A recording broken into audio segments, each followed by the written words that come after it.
Well, welcome folks to chapter 11. That's right, we're skipping ahead to chapter 11. We're going to be learning about the sun. This is just like the coolest picture I ever seen over here. Look at that. Here we've got the sun, and there's like this explosion right here. It's actually called a prominence, and we'll learn about that later on in the chapter. And just see how big the earth is. Look how, geez Louise, here's the sun and here's the earth, but the earth would have been consumed by this prominence. That's actually too big of a dot. Isn't it just amazing how that works? So get these things called prominences, and we're going to learn all about that. And so today, what we want to do is we want to talk about podcast 11.1, the properties of the sun. So what is the sun like? The sun, by the way, actually I should go back. Our sun is a star, right? The sun, our star. One thing important to note is that the sun, well, it's a star. So when you look outside at the stars at night, you're actually seeing, well, suns. All right, lots of suns that just happen to be a long, long ways away. Okay, so this is podcast 11.1, properties of the sun. Okay, here are a couple things to learn. All right, the sun is a star. I just said that. I think a luminous ball of gases. So it's just a gas. You say, wait, it's on fire. How's that a gas? Well, it is. We'll learn more about that. And it's about 100 times bigger than the Earth. So it's much, much bigger than the Earth. Remember we see the approximate size of the Earth. There it is down again. So very, very small. And so we see these sort of explosions on the sun. We'll learn about that. To give you another perspective of the size, the sun has a diameter of 1.4 million kilometers, and the Earth is 13,000 kilometers. So if we look, if we blew the sun up and thought of it as a basketball, there would be the Earth. Yeah, like a little dot, 2.2 millimeters in size. So just get an idea just how small the Earth is compared to the sun. Again, it's not made of rubber or whatever. It's made of a gas, primarily hydrogen and helium gas, as we'll learn about later. Okay, and now it's seemingly when you look at the sun, you see just this ball of gas up in the sky. You might think of it as inactive when you just look at it with your eye, which you should never do, by the way, because of course it'll burn your retina. But telescopic observations reveal a bevy, that means a lot of violent activity, fountains of these incandescent gases and twisting magnetic fields. This prominence right here that we're looking at has to do with this magnetic field thing. We'll learn about that later. So it's really a very active thing, the sun, very, very active. Okay? Its core is also very violent, with a furnace of thermonuclear fire converting hydrogen into helium to the tune of detonation of 100 nuclear bombs, like every second. So in the center of the sun, right here in the center, not the center of the picture, but the center of the sphere, if you will, we have this nuclear reaction. We'll learn more about that. I think it's in number 2 podcast.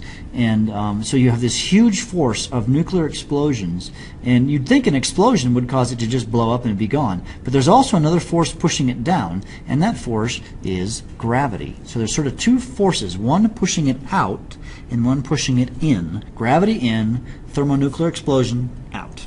Okay? It's got a radius 100 times and 300,000 times that of the Earth. Or the mass is 300,000 times, the radius is 100 times. So that's amazing, okay? And yeah, I've already talked about this. You might want to write this down, though. The sun must expend a large amount of energy to withstand its own gravitational desire to collapse, because actually the gravity would cause the sun to just collapse upon itself. But then there's this outward force of the thermonuclear explosions that's causing it to not do that. Okay?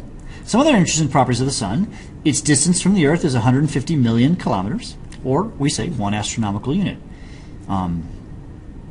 It was once measured by triangulation, but now we do it by radar. We just bounce radar off it.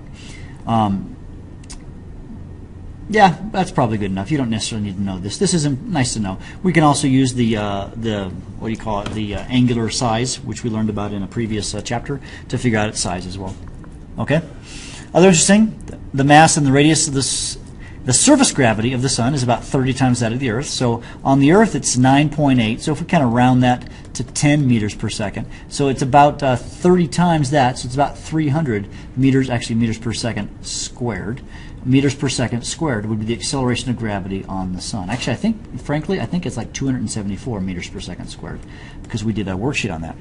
Okay, and the temperature. Now that's the temperature in this outside part. The edge of this is about 6,000 degrees Kelvin, or more precisely 5,780 Kelvin, as you can see over there. So the temperature would be very, very, very, very, that's right, very, very, very hot.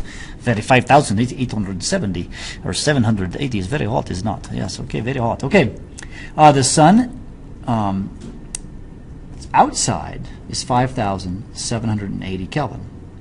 But guess what? In the core of the sun, it's 15 million, that's right, million Kelvin. So, wow, that's a big difference. 5,000 seems like a big number in Kelvin. 15 million seems like a really big number. So it's huge, isn't it? And that's just because of what's going on inside of the sun, which is a subsequent podcast. So this thermonuclear explosion. We got the thermonuclear. All right. Now, hey, picture, structure of the sun. Let's talk about that. Inside the sun, you have the core at the very center. This is that 15 million K. You should sketch this picture, or you might already have sketched it in your notes, so you may just be adding to it. All right. We've got some layers of the sun. In this first layer here outside of the core, the first layer is the core right here, so you get the core, is the radiative zone right here, and that's kind of from, basically right here. And then we've got another zone that's called the convection zone, and we have some interesting circle things happening here, which we'll talk about later, okay? And then we've got the outside, which is the atmosphere of the sun, which is the photosphere, and there's outside even that called the corona. And then we've got some special cases where we have flares and prominences and such like that. We'll talk about that specifically. All right, so the low density upper layers of the sun, the solar interior. Yeah, I don't need you to know about this. This slide not important. Just know that there's a space called the photosphere. Okay, the photosphere is kind of the edge of the sun, where you've got these things called granules and there's sunspots on them and such like that. All right, this photosphere is the yellow surface. Okay, I think that's important to know about it. The photosphere is just the surface, and it's typically yellow, and that's what we can see when we look at it with our eyes. We see the photosphere of the sun. But there are layers below the photosphere, and the fact that they're opaque isn't important. I think you just need to know what those layers are. Where was I at? I paused the video, don't know what I'm talking about. Okay, the photosphere is the yellow part. Okay, then there's layers below. So let's talk about those layers below. Okay, in the interior, here's kind of a picture. I like this. You sketch this. This is important to know. This is as you get closer and closer to the center, you get a higher and higher temperature, and it follows a particular curve. So it's 15 million in the center, 9 million here, 0.2, 20% of that's where the core is, 0.4, 0.6, and then we get to this is the conductive zone, etc. And so the temperature gets dramatically cooler and finally reaches about 6,000 Kelvin, which I think is 5,780 or whatever. So this is kind of a good way to look at the interior of the sun. So we can look at the temperature and also the density. All right, the most dense part of the sun is the core. So when I say density, it's more packed in the middle than it is on the outside. Okay. Now let's talk about the radiative zone. In the radiative zone, this is the core is hotter than the surface. Heat will flow from the outward. Now this is actually an important thing to note. This is actually true in all of the world, or all the universe. Things always flow from hot to cold. Okay, and so from the core, this is the hottest part. And even though it's very hot here at 6,000 degrees, this is 15 million. So the heat or the energy is going to flow from the core outside. In the core is where all the energy is being produced. And the radiative zone, it's still continuing to move. And then eventually it makes the convection zone. Now the convection zone is cool. Well, we'll talk about the convection later, but it's cool enough for something else to happen. So near the sun's center, energy is moved outward by photon radiation.